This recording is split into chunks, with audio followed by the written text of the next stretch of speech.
यीशु के नाम से कुदूस बाप, हम तेरी हजूरी में आते, अपनी कमी कमजोरियों का इकरार करते हैं, अपने आप को खाली करते हैं तेरे जिंदा कलाम के लिए, कि जैसे ही तेरे कलाम का बीज हमारे अंदर पड़े बाप जी, हम 100 गुना फल लेकर आए यीशु के नाम से, आमीन। मत्ती की अंजील the gospel of Matthew chapter 24, a quick recap from verse 1। और यीशु हैकल से निकलकर जा रहा था कि उसके शागिर्द उसके पास आए ताकि उसे हैकल की इमारतें दिखाएं। ये वही खुदा का घर है, ये वही टेंपल है जो बादशाह दाऊद, किंग डेविड खुदावन के लिए बनाना चाहते थे, मगर खुदावन ने इस जिम्मेदारी को किंग सोलोमन को दिया, जो दाऊद नबी के बेटे थे, बादशाह दाऊद के बेटे थे। और फिर इस जिम्मेदारी को किंग सोलोमन ने पूरा किया, आमीन। वर्स 2, उसने जवाब में उनसे कहा, क्या तुम इन सब चीजों को नहीं देखते? मैं तुमसे सच कहता हूं कि यहाँ किसी पत्थर पर पत्थर बाकी ना रहेगा जो गिराया ना जाएगा। यीशु हैकल की डिस्ट्रक्शन की बात कर रहे हैं, और ये पहले भी डिस्ट्रक्शन हो चुकी है। बिफोर क्राइस्ट एक और डिस्ट्रक्शन हुई थी, which happened in the time of Nebuchadnezzar. उस वक्त जब डिस्ट्रक्शन हुई तो रिस्टोरेशन का जरिया बने बाद में किंग साइरस के टाइम पे दोबारा से रिस्टोर हुई। और उस वक्त खुदावन ने बुक ऑफ एजरा के अंदर पूरा जिक्र है, जो एजरा में जिक्र है, उसके बारे में बताया गया कि किस तरह उसको रीबिल्ड किया गया। नीमिया की बुक में, which is right after book of Ezra, उसमें भी इसके बारे में बताया गया है। और उस वक्त खुदावन ने जरिया बनाया किंग साइरस को टू रीबिल्ड दी टेम्पल। अब जो यीशु बात कर रहे हैं डिस्ट्रक्शन ऑफ टेम्पल की, this is about now. So even till now it has not been rebuilt. It has not been rebuilt. And when we see the walls where people जब हाथ लगा के वहां पर दुआ कर रहे होते हैं, they pray, they go especially to Jerusalem, they especially go and touch the wall. ये वही वॉल है जिधर खुदावन ने सोलोमन से जो बात की थी कि अगर कोई इस जगह पे, जब कोई इस जगह पे हाथ उठाकर दुआ करेगा, हाथ लगाकर दुआ करेगा, मेरे आंख और कान इस जगह पर लगे रहेंगे। This is the same wall which has been destructed. It is only a wall where people just put their hand and pray, but the temple is not there. It has been destructed. This is the same prediction, same thing, same words that Jesus has said कि यहाँ पर किसी पत्थर पर पत्थर बाकी ना रहेगा जो गिराया ना जाएगा। मैं तुमसे सच कहता हूं कि यहाँ किसी पत्थर पर पत्थर बाकी ना रहेगा जो गिराया ना जाएगा, आमीन। Even till today the situation is same। जो यीशु ने उस वक्त बताया था, आज भी वही सिचुएशन है। आज उस जगह पर मॉस्क है जिसे अल अक्सा कहा जाता है। So we are still in the same situation. So we thank Lord that every word that he said back then proves everything। जो कुछ कलाम में लिखा है, हम कलाम की हर एक बात को पूरा होता हुआ देख रहे हैं। Praise be to God, amen।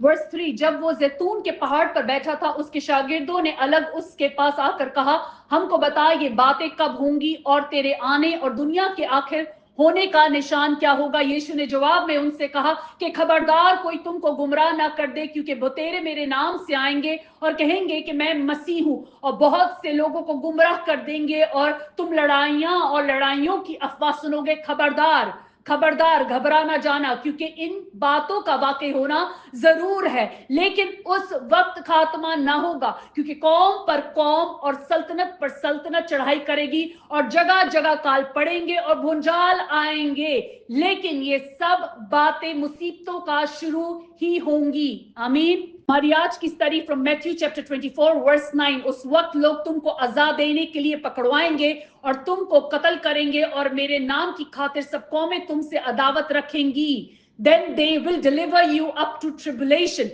Tribulation means a great cause of trouble or suffering, and kill you, and you will be hated by all nations for my name's sake.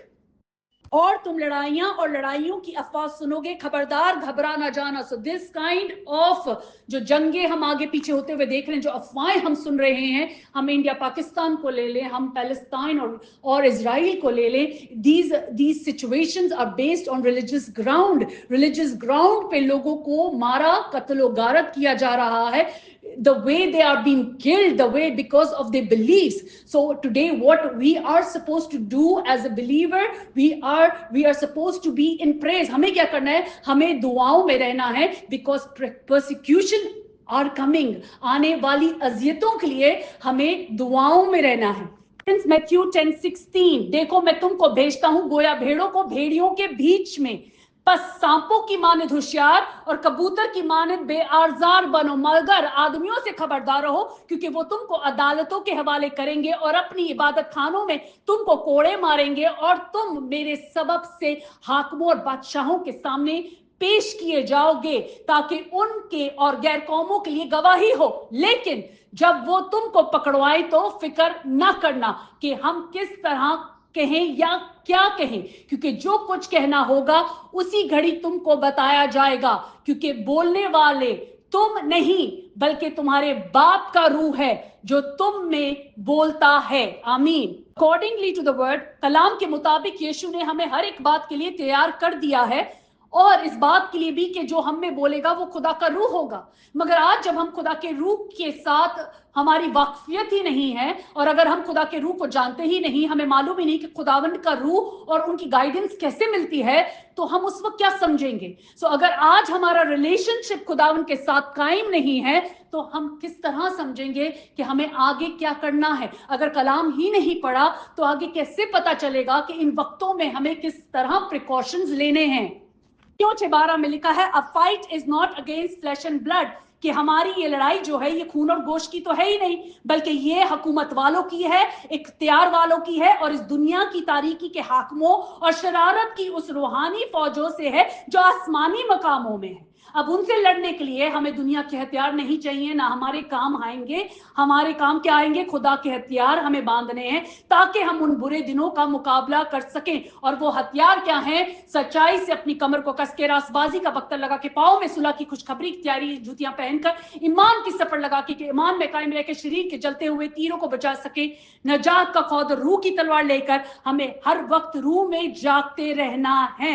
This is how we will win the battle.